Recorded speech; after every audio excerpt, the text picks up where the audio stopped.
நம்ம சேனலை சப்ஸ்கிரைப் பண்ணாதவங்க சப்ஸ்கிரைப் பண்ணுங்கள், பக்கத்தில் இருக்க பெல் ஐக்கானையும் ப்ரெஸ் பண்ணுங்கள் ஃப்ரெண்ட்ஸ். ஹாய் ஃப்ரெண்ட்ஸ், இது மணப்பெண் சமையல். இன்னைக்கு பர்ஃபெக்டான புளியோதரை எப்படி செய்யறதுன்னு பார்க்க போகிறோம். நிறைய பேருக்கு நிறைய மிஸ்டேக் பண்ணுறீங்க. அந்த ஹிண்டெல்லாம் நான் சொல்லி உங்களுக்கு எப்படி செய்யணும்னு ஈஸியாக சொல்லித்தரேன். 100 கிராம் அளவுக்கு ½ அன் ஹவருக்கு முன்னாடியே புளியை ஊற வச்சுருங்க. ட்ரையான கடாய் வச்சுக்கோங்க. அதில் 25 கிராம் அளவுக்கு நீங்கள் தனியாவை போட்டுக்கலாம். நல்லா ட்ரையாக தான் ஃப்ரை பண்ணணும். எல்லாத்தையுமே 2 நிமிஷம் ஃப்ரை பண்ணுங்கள். கலர் மாற அளவுக்கு நீங்கள் ஃப்ரை பண்ணால் போதும். ஃப்ரெண்ட்ஸ், புளியோதரையில் தனியாவோட டேஸ்ட் அதிகமாக இருக்கணும். அதான் ஃபஸ்ட்டு ஹிண்ட்டு. இப்போ நம்ம வேறு பிளேட்டில் மாற்றிடலாம். அடுத்து நீங்கள் 15 கிராம் அளவுக்கு காஞ்ச மிளகாய் போட்டுக்கோங்க. தனியை விட காஞ்ச மிளகாய் கம்மியாக இருக்கணும். இதையும் நம்ம வறுத்துட்டு ஆற வச்சிடலாம். நெக்ஸ்ட்டு 1/2 ஸ்பூன் அளவுக்கு உளுந்தம் பருப்பு, 1/2 ஸ்பூன் அளவுக்கு கடலைப்பருப்பு. இது வாசனைக்காக நம்ம ஆட் பண்ணுறோம். இதையும் வறுத்து நம்ம மாற்றிடலாம். ஃப்ரெண்ட்ஸ், அடுத்து என்ன ஆட் பண்ண போகிறோம்னாக்கா 1/4 ஸ்பூன் அளவுக்கு வெந்தயம். வெந்தயம் ஜாஸ்தியாக போட்டிங்கன்னா கசக்கும். 1 ஸ்பூன் அளவுக்கு மிளகு, 1 ஸ்பூன் அளவுக்கு கடுகு. இதையும் நல்லா வறுத்து நீங்கள் மாற்றிடுங்க.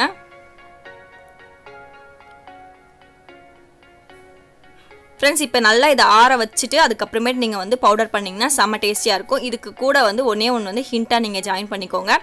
கருவேப்பிலையை லைட்டாக எண்ணெயில் பொரித்து ஆட் பண்ணிங்கன்னா இன்னும் உங்களுக்கு டேஸ்ட் தூக்கி கொடுக்கும். நான் இப்போ இதையும் ஆட் பண்ணுறேன். ஃப்ரெண்ட்ஸ், இப்போ நம்ம புளியை கரைச்சிடலாம். புளி கரைக்கும் போது ரொம்பவும் திக்காகவும் இருக்கக்கூடாது, ரொம்பவும் தண்ணியாகவும் இருக்கக்கூடாது. கரெக்டான பதத்தில் நீங்கள் புளி சாதத்துக்கு புளியை கரைக்கணும். ஈஸியாக இருக்கும். ½ அன் ஹவருக்கு முன்னாடியே நீங்கள் ஊற வச்சிட்டிங்க. நம்ம பவுட்ரு இப்போ ரெடி ஆகிடுச்சு. புளியும் நான் கரைச்சிட்டேன். இந்த பதத்துக்கு கரெக்டாக நீங்கள் கரைச்சிக்கோங்க. இப்போ இது கூட நம்ம என்ன சேர்க்க போகிறோம்னாக்கா 1/2 ஸ்பூன் அளவுக்கு மஞ்சள் பொடியும் உப்பும் இதிலே சேர்த்துருங்க. அப்போ தான் உங்களுக்கு உப்பு டேஸ்ட் நீங்கள் பண்ணி பார்த்துக்கோங்க. இதிலே உப்பு கரெக்டாக இருக்கா அப்படின்ட்டு கல் உப்பாக சேர்த்துக்கோங்க. கல் உப்பு போட தெரியாதவங்க சால்ட்டு கூட நீங்கள் ஆட் பண்ணிக்கலாம். இது நல்லா கரைச்சிடலாம். இப்போ நம்ம என்ன ஆட் பண்ண போகிறோம்னாக்கா வாசனைக்காகவும் ப்ளஸ் வாய்வு தொல்லை இல்லாமல் இருக்கிறதுக்காகவும் பெருங்காயப்பொடி நம்ம ஆட் பண்ண போகிறோம். ஃப்ரெண்ட்ஸ், இப்போ நம்ம கடாயை வச்சுக்கலாம். எண்ணெய் கொஞ்சம் அதிகமாக விட்டுக்கோங்க, நல்லெண்ணெய் விட்டுக்கோங்க. அப்போ தான் உங்களுக்கு நல்ல டேஸ்ட் கொடுக்கும் புளியோதரைக்கு. கடுகு போட்டுக்கலாம். இப்போ நம்ம வாசனைக்காக 4 காஞ்ச மிளகாய் ப்ளஸ் பூண்டை ஒன்றும் பாதியமாக நசுக்கி தோலோடு போடுங்க. அப்போ தான் நல்ல டேஸ்ட் கொடுக்கும். இது செம்ம டேஸ்ட் கொடுக்கும். பூண்டை எண்ணெயில் பொரிக்கும் போதே கொஞ்சம் பெருங்காயப்பொடி போட்டுடலாம். இப்போ நம்ம கரைச்சி வச்சுருக்க புளி தண்ணியை ஊற்றிடலாம். புளி தண்ணி ஊற்றின உடனே நீங்கள் என்ன பண்ண போகிறீங்கன்னா நம்ம பவுடர் பண்ணி வச்சுருக்க பவுடரில் நீங்கள் 5 ஸ்பூன் அளவுக்கு நீங்கள் போடலாம், தாராளமாக போடலாம். இப்போ காரக்குழம்பு வைக்கிறீங்கன்னா எல்லா மசாலாவும் போட்டு புளி தண்ணி ஊற்றுவீங்க இல்லையா, அப்போது மசாலாவும் அந்த புளி தண்ணி என்ன ஆகும், நல்லா சுருங்கி நமக்கு டேஸ்ட் கொடுக்கும்.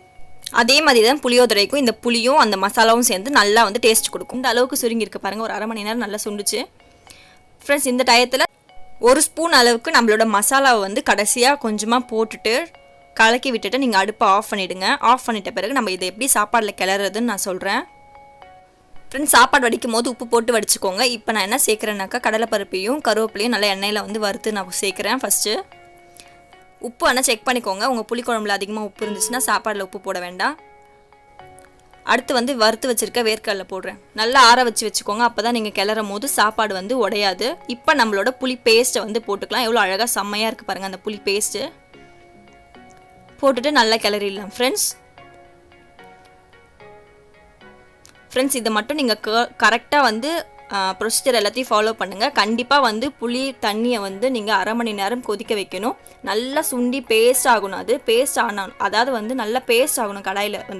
அப்படி இருந்தால் தான் உங்களோட புளியோட பேஸ்ட் நல்ல டேஸ்ட்டாக இருக்கும். சாப்பாடில் போடும்போது இன்னும் உங்களுக்கு டேஸ்ட் தூக்கி தரும்.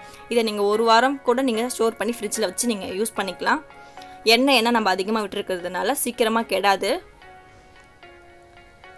நீங்கள் முன்னாடியே ப்ரிப்பேர் பண்ணி கூட நீங்கள் ஃப்ரிட்ஜில் வச்சிடலாம் அந்த பேஸ்ட்டை. நான் சாப்பாடில் கிளறியும் உங்களுக்கு காட்டுறேன். ஃப்ரெண்ட்ஸ், இந்த மாதிரி நீங்கள் ப்ரொசீஜரை நீங்கள் கண்டிப்பாக ஃபாலோ பண்ணிங்கன்னா கண்டிப்பாக உங்களோட புளியோதரை செம்ம டேஸ்ட்டாக இருக்கும். உங்களுக்கு எந்த அளவுக்கு சாப்பாடில் பேஸ்ட் வேணுமோ அந்த அளவுக்கு நீங்கள் ஆட் பண்ணி நீங்கள் சாப்பிட்லாம். ஃப்ரெண்ட்ஸ், இதில் என்னென்ன டிப் சொல்லியிருக்கேன்னா மசாலாவை எந்த அளவுக்கு அரைக்கணும்னு நான் சொல்லியிருக்கேன். அளவெல்லாம் கரெக்டாக போட்டுக்கோங்க. புளியை எல்லாமே போட்ட பிறகு கொதிக்க விடும் போது கண்டிப்பாக நல்லா சுண்ட விடுங்க. மீடியமான ஃப்ளேமில் வச்சு சுண்ட விடுங்க. உங்களுக்கு சுண்ட தான் டேஸ்ட் தூக்கி கொடுக்கும். நீங்கள் பச்சையாகவே இறக்கிட்டு நீங்கள் சாப்பாடில் கிளறினீங்கன்னா உங்களுக்கு நல்லாவே இருக்காது உங்கள் சாப்பாடு. இந்த ஹிண்டெல்லாம் கரெக்டாக ஃபாலோ பண்ணி நீங்கள் உங்களோட புளியோதரையை செய்யுங்க. கண்டிப்பாக செம்ம பர்ஃபெக்டாக வரும். ஸோ இதை வந்து நீங்கள் முன்னாடியே ரெடி பண்ணி வச்சுட்டு கூட நீங்கள் அப்புறமேட்டு வந்து யூஸ் பண்ணிக்கலாம். ஓகே ஃப்ரெண்ட்ஸ், சப்ஸ்கிரைப் பண்ணாதவங்க சப்ஸ்கிரைப் பண்ணுங்கள். பக்கத்தில் இருக்க பெல் ஐக்கானையும் ப்ரெஸ் பண்ணுங்கள். உடம்ப பார்த்துக்கோங்க ஃப்ரெண்ட்ஸ். பாய்.